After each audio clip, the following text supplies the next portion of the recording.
जी, अस्सलाम वालेकुम। Chapter number 56 start करते हैं हम लोग गाइटन का। इसमें क्या कहता है कि आपका जो सेरेब्रल कॉर्टेक्स है उसने वॉलंटरी मूवमेंट्स ही ऑल्दो करवानी है, लेकिन वॉलंटरी मूवमेंट्स करवाने के 2 मेथड्स हैं, ठीक है? इस फर्स्ट पैराग्राफ में उन्हीं 2 मेथड्स की बात कर रहा है आपके पास। पहला पहला मेथड वो क्या आपको बताता है कि हमारे पास क्या होगा कि आपका जो सेरेब्रल कॉर्टेक्स है वो लोअर ब्रेन एरिया जिसमें हमारे पास बेसल गैंग्लिया, सेरिबेलम, ठीक है? और इसी तरह से कॉर्ड वगैरह, स्पाइनल कॉर्ड वगैरह आ जाते हैं। उनको जो है वो सिग्नल्स भेजेगा और वहाँ से सिग्नल्स फिर कहाँ पे जाएँगे आपके जो मसल्स हैं वहाँ पे जाएँगे कंट्रोल सिग्नल्स और वो कंट्रैक्शन वगैरह करवा देंगे, ठीक है? लेकिन दूसरा मेथड हमारे पास क्या है, ये है कि आपका जो लोअर ब्रेन एरियाज़ हैं उनको बाईपास किया जाता है, डायरेक्टली एंटीरियर मोटर न्यूरॉन्स के पास आता है, वो कंट्रोल सिग्नल वहाँ पे आके सिनैप्स करता है और फिर वहाँ से हमारे पास क्या हो जाता है जी, मसल्स की कॉन्ट्रैक्शन हो जाती है, ठीक है? इस फर्स्ट पैराग्राफ में ये 2 मेथड्स की बात कर रहा है और साथ ये भी कहता है कि जो दूसरा मेथड है जिसमें हम लोअर ब्रेन एरियाज को बाईपास करते हैं वो जो है वो फाइन और dexterous movements of fingers and hand करवाने के लिए यूज होता है। डेक्स्टरस मीन्स कि कोई भी माहिर या स्किलफुल जो काम होता है लाइक ड्राइंग, पेंटिंग एक्सेट्रा, ठीक है? ये स्किलफुल मूवमेंट्स जो है उसमें लोअर ब्रेन एरियाज को बाईपास किया जाता है, ठीक है? नेक्स्ट हम लोग देखते हैं motor cortex and cortico spinal tract. उससे पहले आप लोगों का एक बात के बारे में कॉन्सेप्ट होना लाजमी है, दैट इज कि आपके पास क्या है कि फॉर एग्जांपल आपका ब्रेन है ये पूरा का पूरा, ठीक है? एक्चुअली ये ब्रेन 2 सेरेब्रल हेमिस्फीयर्स में डिवाइडेड होता है बाय लॉन्गिट्यूडनल फिशर जो कि इसके मिड में होता है या हमारे मीडियन प्लेन में ये लॉन्गिट्यूडनल फिशर है। ये राइट सेरेब्रल हेमिस्फीयर है और ये लेफ्ट सेरेब्रल हेमिस्फीयर है। एक्चुअली ये 56.1 डायग्राम आपको दिखाई गई है, ये आपके एक सेरेब्रल हेमिस्फीयर का भी आपको लेटरल वाला व्यू दिखाया गया है, ठीक है? अब इसमें हम देखते हैं वो कहता है कि हमारे पास posterior 1/3 of this lateral view of cerebral cortex में क्या होता है, एक सेंट्रल कॉर्टिकल सल्कस होता है और उसका इंटीरियर वाला सारा पार्ट वोटर पार्ट होता है और इसका पोस्टीरियर वाला पार्ट जो है वो सोमैटोसेंसरी या सेंसरी एरिया होता है, ठीक है?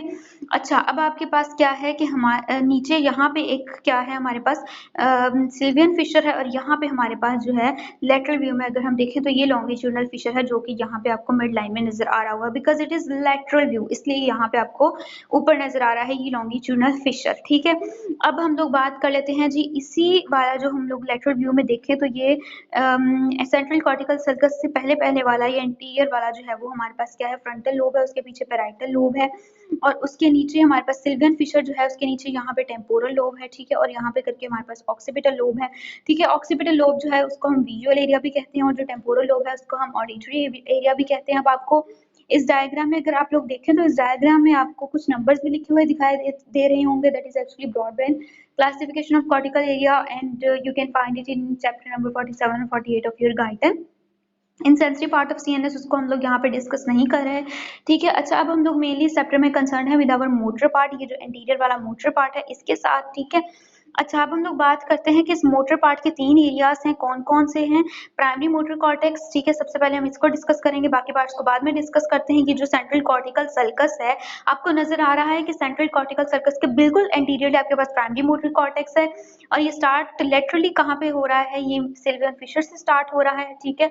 और ये क्या कर रहा है फिर आपका अपर पार्ट इसका जो है वो upper most portion of brain तक जा रहा है और कुछ पोर्शन इसका ये जो मीडियल लॉन्गिट्यूडनल फिशर मैंने आपको दिखाया उसके अंदर भी डिप हो रहा है, ठीक है जी? अच्छा, अब हम लोग नेक्स्ट बात कर लेते हैं कि इसके ऊपर आपको कुछ नजर आ रहा होगा कि फेस, माउथ वगैरह ऐसे आपके पास बॉडी पार्ट्स के नेम्स लिखे हुए हैं। एक्चुअली ये बिल्कुल ऑपोजिट है, आपकी बॉडी में जो ऊपर है पार्ट्स वो जो है वो नीचे लिखे हुए हैं आपके ब्रेन में यहाँ पे और बाकी जो है वो ऊपर लिखे हुए हैं। वाई? क्योंकि ये हमारे पास क्या है कि ये वाले इनके कंट्रोल एरियाज हैं जिस तरह से इनके नेम्स लिखे हुए हैं, ठीक है? आपका फेस और माउथ वाला एरिया जो है वो नियर दिस सिल्वियन फिशर है, हेड और आर्म जो है वो मिड पोर्शन ऑफ ब्रेन में आ गया, ट्रंक जो है वो बिल्कुल एपिक्स ऑफ ब्रेन के पास आ गया और लेग्स और फीट जो है वो आपकी लॉन्गिट्यूडनल फिशर के अंदर डिप कर रही होती हैं, ठीक है? अब अगर हम लोग नेक्स्ट पेज पे आए तो हमारे पास 56.2 डायग्राम है, वो क्या बता रहा है? इस डायग्राम में वो एक्चुअली हमें यही बताता है कि यहाँ से उसने स्टार्ट किया है ये लेटरल पार्ट से और यहाँ पे वो आपके लॉन्गिट्यूडनल फिशर में डिप करवा के सारे पार्ट्स को दिखा रहा है। एक्चुअली उसने आप देख सकते हैं आप कि आपका माउथ और आपका हैंड जो है वो about more than half of the portion of your primary motor cortex को कवर करा है। वाई? बिकॉज क्योंकि हमारे पास जो पार्ट्स जितने भी यूटिलाइज होते हैं या जिनकी मूवमेंट्स या जिनके काम ज्यादा हैं वो ज्यादा एरिया कवर कर रहे हैं, उनको कंट्रोल करवाने के लिए भी ज्यादा एरिया की जरूरत है। आपका माउथ है, आप बात कर रहे हैं बैठे हुए हैं बेशक लेकिन बात भी नहीं कर रहे हैं, कहीं ना कहीं अपने हेड की मूवमेंट लाजमी कर रहे होंगे, हैंड्स की मूवमेंट लाजमी कर रहे होंगे, ठीक है। और नीचे आपकी ये टंग है जो बहुत ज़्यादा जुबान हमारी चलती है, हमेशा चलती है, ठीक है। इसलिए इन सबको जो है वो सेपरेट एरिया से काफ़ी सारा एरिया जो है वो कंट्रोल कर रहा है। और आपका जो ट्रंक है उसको देखें, ये आपके एपिक्स ऑफ ब्रेन के पास वाला एरिया कंट्रोल कर रहा है। और आपकी लेग्स और फीट को कौन कंट्रोल कर रहा है? ये मीडियल लॉन्गिट्यूडनल फिशर वाला एरिया, ठीक है जी। और ये लेटरल पार्ट सिल्वन फिशर के पास वाला एरिया जो है वो टंग और ये माउथ और फेस को कंट्रोल कर रहा है। हैंड जो है वो हैंड और आर्म आपकी कहाँ पर आ रही है? ये नियरली मिड पोर्शन में आ रही है, ठीक है जी, जिसकी हम पहले भी बात कर चुके हैं। ओके जी, आगे हम लोग देखते हैं प्री मोटर एरिया के बारे में हम लोग बात करते हैं। प्री मोटर एरिया जो है वो आप लोगों को इस डायग्राम में नजर आ रहा है कि ये जो प्री मोटर एरिया है ये एक्चुअली क्या है यहाँ पे कि ये बिल्कुल anterior to the primary motor cortex है, ये वाला एरिया, ठीक है। ये भी सिल्वन फिशर से इंफीरियरली स्टार्ट हो रहा है या लेटरली स्टार्ट हो रहा है, और ये भी मीडियल लॉन्गिट्यूडनल फिशर के अंदर आपके पास डिप कर रहा है, ठीक है जी। इसके भी अब कुछ फंक्शंस होते हैं, उन फंक्शंस की हम लोग बात कर लेते हैं। क्या है कि जो भी नर्व सिग्नल्स हमारे पास जनरेट होंगी, ठीक है, प्री मोटर एरिया में, वो क्या कर रही है? वो कॉम्प्लेक्स पैटर्न ऑफ मूवमेंट्स को जो है वो कंट्रोल करवा रही हैं, जबकि जो प्राइमरी मोटर कॉर्टेक्स था वो डिस्क्रीट पैटर्न ऑफ मूवमेंट्स को कंट्रोल करवा रहा था। और इसके अलावा हमारे पास क्या है, इसमें एक एग्जांपल ये है कि फॉर एग्जांपल ये प्री मोटर एरिया क्या करेगा? आपके शोल्डर और आर्म के मसल्स को जो है वो एक स्पेसिफिक पोजीशन में लेके आएगा, so that your hand can be oriented in a specific position to perform a specific task, ठीक है। हैंड को पोजीशन में लेके आना था, लेकिन उसके लिए प्री मोटर एरिया ने क्या किया? आपकी शोल्डर और आपकी आर्म को एडजस्ट किया कि कैसे इसको एडजस्ट करूं कि इसका हैंड इस पोजीशन में आए और ये टास्क जो है वो ये परफॉर्म कर सके, ठीक है। उसके अलावा हमारे पास क्या होता है कि जो एंटीरियर पोर्शन है आपका, ठीक है, क्या है? एंटीरियर पोर्शन इस प्राइमरी जो मोटर एरिया है उसका एंटीरियर पोर्शन क्या करेगा कि वहाँ पे मोटर इमेज क्रिएट होती है। अगर हम इसको एंटीरियर पोर्शन कंसीडर करें प्री मोटर एरिया का, यहाँ पे एक मोटर इमेज क्रिएट होगी जो भी फंक्शन परफॉर्म होना है। और ये जो posterior part of the pre motor area है ये क्या करेगा? या तो डायरेक्टली सिग्नल्स भेजेगा प्राइमरी मोटर एरिया को कि वो फंक्शन परफॉर्म करवाए, या फिर जो है वो लोअर ब्रेन एरियाज को यूटिलाइज करते हुए प्राइमरी मोटर कॉर्टेक्स में सिग्नल आएगा, वहां से फिर हमारे पास एक्शन परफॉर्म हो जाएगा, ठीक है।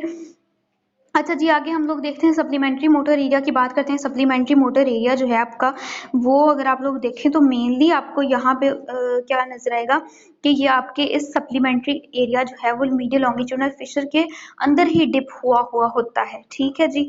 अच्छा, उसके बाद हम लोग बात करते हैं कि हमारे पास सप्लीमेंट्री मोटर एरिया मेनली जो है वो बायलैटरल मूवमेंट्स तो होती हैं वो करवाने में यूज हो रहा होता है। बायलैटरल मीन्स फॉर एग्जाम्पल अगर आप कोई पर्सन है वो क्लाइंबिंग कर रहा है, माउंटेन पे क्लाइंब कर रहा है, तो उसको अपने दोनों हैंड्स को यूटिलाइज करना है, ना कि वो अपना एक हाथ कहीं और यूज कर रहा है, एक से क्लाइंबिंग कर रहा है, ठीक है। तो ये एक बायलैटरल एक्शन था, बायलैटरल, जिसमें हमें मूवमेंट चाहिए थी, तो वो आपका सप्लीमेंट्री मोटर एरिया करवा रहा है।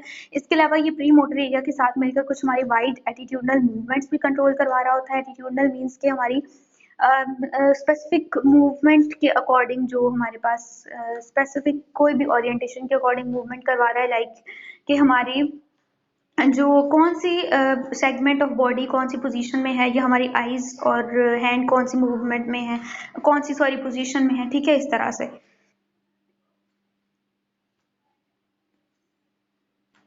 अच्छा जी, उसके बाद हमारे पास हम specialised areas of motor control हैं in the human motor cortex. इसमें आपके पास एक ब्रोकास एरिया है, ठीक है। ब्रोकास एरिया आपके पास क्या है जी? ब्रोकास एरिया हमारे पास यहाँ पे ये ब्लू कलर में आपको नजर आ रहा है, लाइट ब्लू कलर में ब्रोकास एरिया है, ठीक है। ये वर्ड फॉर्मेशन एरिया है या मोटर स्पीच एरिया भी इसको हम कहते हैं। यहाँ पे हम लोगों के पास वर्ड की फॉर्मेशन होती है। अगर ये एरिया डैमेज हो जाए तो इस केस को हम कहते हैं ब्रोकास एफ्रेजिया, ठीक है। क्या कहते हैं हम इसको? ब्रोकास एफ्रेजिया बोलते हैं।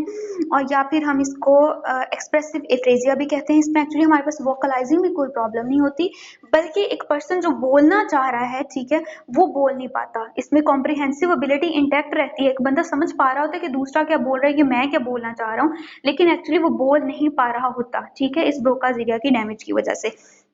इसमें हमारे पास क्या होता है कि वो पर्सन कोई भी इरेगुलर तो अटरेंसेस करेगा, इरेगुलर वर्ड्स कोई बोल लेगा, लेकिन जो एक होल वर्ड है, ये एक होल सेंटेंस है, उसको नहीं बोल पाएगा, ठीक है। या ओकेजनल येस और नो में भी आंसर कर सकता होगा वो, ठीक है, क्योंकि वो कॉम्प्रिहेंसिव एबिलिटी उसकी इंटैक्ट है, वो समझ पा रहा है, परसीव भी वैसे करना चाह रहा है, लेकिन कर नहीं पा रहा होता, ठीक है। डिलीवर भी करना चाह रहा होता है अपनी जो है वो थॉट्स को, लेकिन वो नहीं कर पाता, ठीक है। नेक्स्ट है हमारे पास head rotation. Sorry voluntary eye movement field, voluntary eye movement field इससे ऊपर वाला एरिया है बिल्कुल हमारे पास। ये क्या करवाता है, हमारी आईज की वोलेंट्री मूवमेंट्स करवाता है, जैसे हम अपनी मर्जी से कहीं भी अपनी आंखों को एडजस्ट करके वहां पे देख सकते हैं, ठीक है। लेकिन क्या होता है हमारे पास, अगर इस एरिया में डैमेज हो जाए तो हमारी आईज जो है वो इनवोलेंटरीली किसी भी ऑब्जेक्ट की तरफ फिक्स हो जाती हैं और वहां पे जो है वो उसी डायरेक्शन में देखती रहती हैं, ठीक है। इसको हम लोग जो है वो, ये हमारे पास वोलेंट्री आई मूवमेंट फील्ड था। और ये जो वोलेंट्री मैंने आपको कहा है कि आपकी आई मूवमेंट्स हैं उनको कौन कंट्रोल करता है, या जो विजुअल एरिया है दैट इज सेरिब्रल कॉर्टेक्स, ठीक है। जो इसके अलावा ये जो आपका सेरिब्रल कॉर्टेक्स है वो आपकी ब्लिंकिंग ऑफ आइज को भी कंट्रोल करता है। नेक्स्ट उससे ऊपर बिल्कुल आपके पास हेड रोटेशन एरिया है जो हेड की मूवमेंट्स को डिफरेंट ऑब्जेक्ट्स की तरफ मतलब कि कंट्रोल कर रहा होता है। और इसके अलावा नेक्स्ट हमारे पास सबसे ऊपर है एरिया फॉर हैंड स्किल्स। आपको पता है हैंड्स हमेशा आपकी स्किल मूवमेंट्स करवाते हैं। अगर यहाँ पे किसी ट्यूमर या डिस्ट्रक्शन की वजह से इस एरिया की लीन हो जाए जो कि हैंड स्किल की मूवमेंट करवा रहे हैं या फिर हैंड स्किल है, तो आपके पास अनपर्पसफुल और अनकोऑर्डिनेटेड मूवमेंट्स हैंड की खुद ब खुद होती रहेंगी, ठीक है। कोई पर्पसफुल मूवमेंट नहीं होगी, उस कंडीशन को हम लोग क्या कहते हैं, मोटर एप्रेक्सिया कहते हैं, ठीक है। नेक्स्ट हम लोग ट्रैक्स को डिस्कस करते हैं in the next video. Thank you very much.